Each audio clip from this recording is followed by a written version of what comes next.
नमस्कार दोस्तों। चैनल रचना संसार में आपका स्वागत है। आज मैं आपको सुना रही हूँ अपनी लिखी कहानी क्यों नहीं बजता अब कोई फोन। कार्यालय में रमेश काम में व्यस्त था। काम ज़्यादा था, सो शाम 6:30 बजे के बाद भी अभी वह कार्यालय में ही था। 7 बजे तक काम पूरा करके ही निकलने की सोच रहा था। तभी उसका मोबाइल फ़ोन बज उठा। ज़रूर यह बाबूजी का ही फ़ोन होगा। उसने मोबाइल देखा। हाँ, यह बाबूजी ही थे। रमेश ने फ़ोन नहीं रिसीव किया। काम निपटाने में ही लगा रहा, पर 5 मिनट में ही फिर फ़ोन बज उठा। अब फ़ोन रिसीव करना उसकी मजबूरी थी, क्योंकि जब तक वह फ़ोन नहीं रिसीव करेगा, थोड़ी थोड़ी देर में फ़ोन बजता रहेगा और वह डिस्टर्ब होता रहेगा। क्या बात है बाबूजी, लौटते समय कुछ लाना है क्या? रमेश के स्वर में खीज स्पष्ट थी।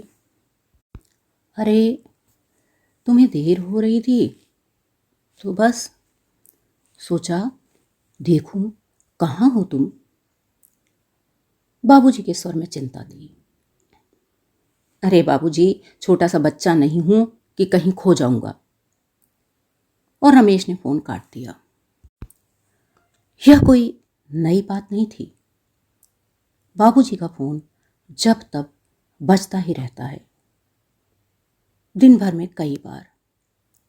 कभी कुछ सामान लाने के लिए, तो कभी दवा के बारे में पूछने के लिए, पर ज़्यादातर जानने के लिए कि कार्यालय पहुंचे या नहीं, कब निकलोगे, कब आओगे, अभी कहाँ हो, आदि आदि।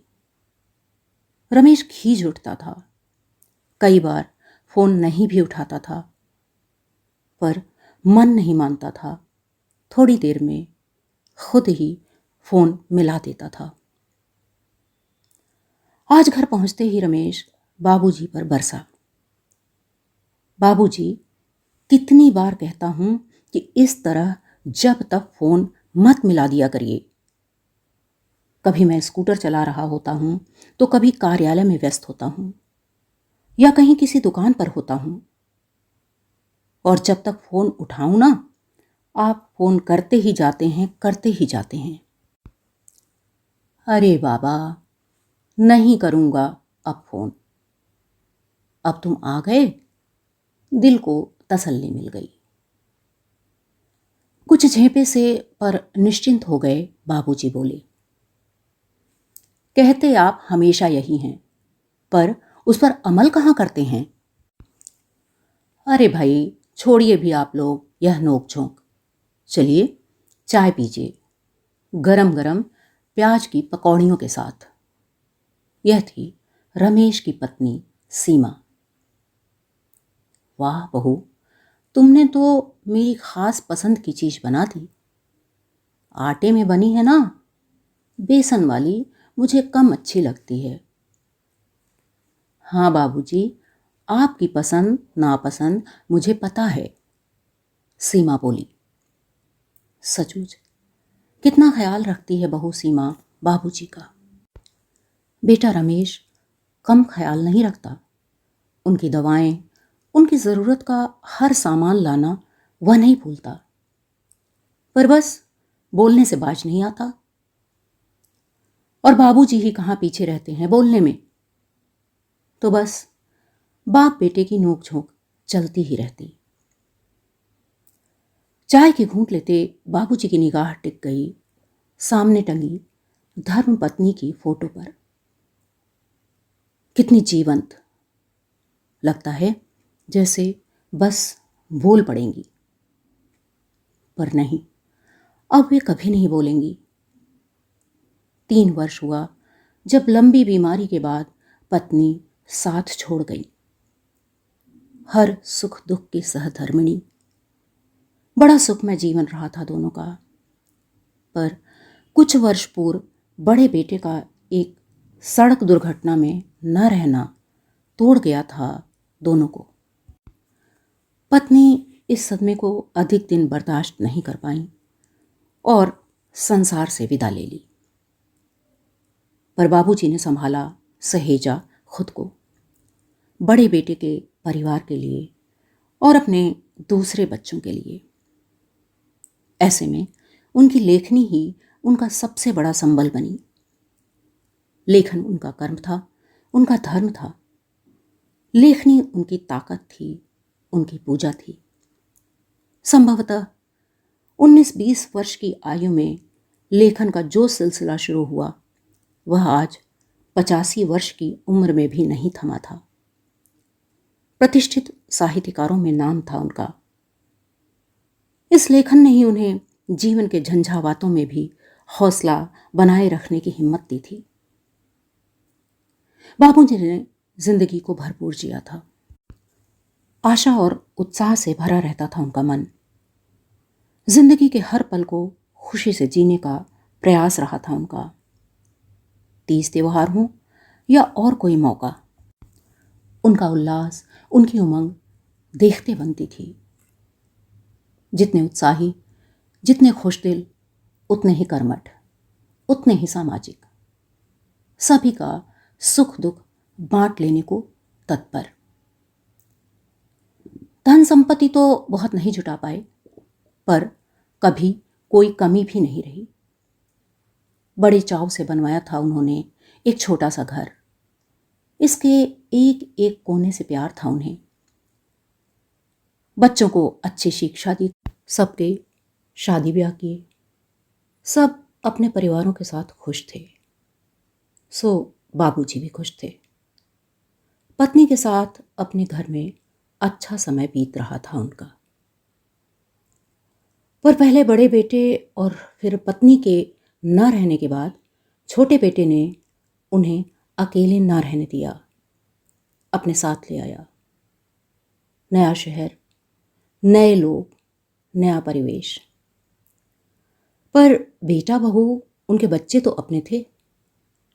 इन्हीं अपनों के बीच धीरे धीरे बाबूजी ने स्वयं को समायोजित कर लिया था। पर फिर भी जो कुछ पीछे छूट गया था वह उन्हें याद आता रहता था। टीस सी उठती थी मन में। पर नियति को तो स्वीकारना ही पड़ता है। उन्होंने भी स्वीकारा। संबल बना उनका लेखन। अपना आशियाना छूटा तो कई ठिकाने बन गए।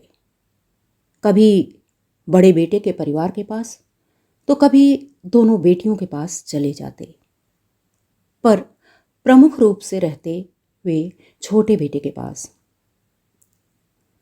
इस बार बाबूजी जब से बेटियों के पास से कुछ दिनों बाद लौटे थे, उनकी तबीयत थोड़ा ठीक नहीं थी।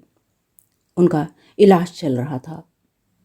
उम्र हो रही थी, शरीर शिथिल पड़ रहा था। घुटनों की तकलीफ के कारण उनसे ज़्यादा चला नहीं जाता था। पहले छड़ी और अब बिना वॉकर के एक कदम नहीं रख पाते थे। शिथिल होते अंगों के साथ खुद को असहाय महसूस करने लगे थे बाबूजी। और इधर तो बाबूजी मानसिक रूप से कुछ खोए खोए से रह रहे थे। मन जैसे कहीं लग ना रहा हो। टीवी के सामने कुछ समय कटता था, पर अब वह भी अच्छा नहीं लग रहा था। रेडियो पर गाने सुनने के बेहद शौकीन थे वे, पर अब प्रायः 1-2 गानों के बाद रेडियो बंद कर देते। और तो और बेटे रमेश ने जो कुछ उनके पसंदीदा गाने पेन ड्राइव में करके उन्हें दिए थे, जिसे वे अपने छोटे से म्यूजिक सिस्टम पर लगाकर खूब और बार बार सुना करते थे, वे गीत भी अब उन्हें नहीं भा रहे थे। कितनी बहसें होती थीं पिता पुत्र में रेडियो, टीवी आदि की आवाज़ को लेकर।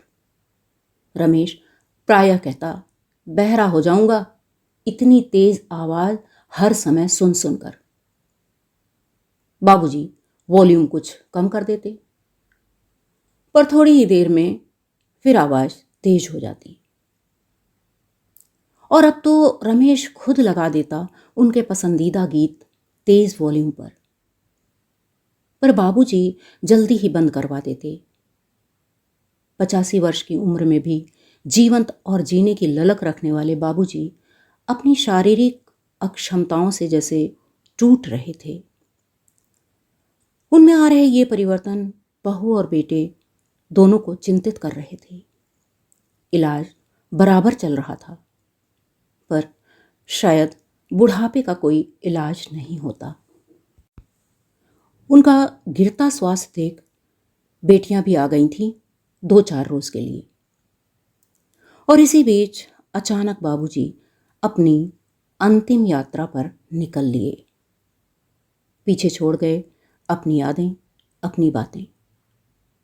ऐसा अचानक अचानक वे विदा हुए कि हॉस्पिटल तक ले जाने का मौका नहीं मिला। डॉक्टर के अनुसार हृदयाघात हुआ था। जो भी था, बाबूजी चले गए थे। घर में रह गए सीमा और रमेश। बच्चे पहले ही बाहर थे पढ़ने के लिए। अब हर वक्त घर में सन्नाटा पसरा रहता। हर समय बजते रहने वाले बाबूजी के टीवी, रेडियो, म्यूजिक सिस्टम सब शांत थे। कोई टोका टाकी नहीं, कोई नोक झोंक नहीं। उनका रहने का स्थान खाली था। सचमुच ठीक ही कहते थे बाबूजी। किसी बड़े बूढ़े के रहने से घर पर उनकी छत्र छाया रहती है। ऐसा कह वह शायद अपने होने की सार्थकता का एहसास करवाना चाहते थे। पर नहीं, आज समझ पा रहे थे बाबूजी के बच्चे उनके इस कथन का सार। समय रुकता नहीं है। सब अपनी अपनी जिंदगी में व्यस्त हो गए थे। आज सुबह से ही बादल थे। शाम जब रमेश कार्यालय से निकला तो हल्की बारिश शुरू हो गई थी। रेनकोट? ओह, भूल गया, नहीं लाया। बाबूजी होते तो भूलने ना देते। कितनी चिक चिक हुई थी एक बार बाबूजी से रमेश की इसी बात को लेकर, और अंततः रेनकोट लेकर ही निकलना पड़ा था उसे। पर आज सुबह सुबह ना चिक चिक हुई, ना रेनकोट रखा गया। रिमझिम बारिश हो रही थी। रमेश जल्दी से जल्दी घर पहुंचना चाह रहा था, पर यह संभव नहीं था। शाम 6 बजे के लगभग भयंकर जाम लग जाता है सड़कों पर। और आज बारिश के चलते दूर दूर तक गाड़ियां ही गाड़ियां थीं। सभी भीग रहे थे। कोई स्कूटर पर, कोई रिक्शे पर, कोई साइकिल पर। रमेश भी भीग रहा था। ट्रैफिक धीरे धीरे रेंग रहा था। लगभग 1 घंटा हो रहा था यूं चलते चलते और भीगते।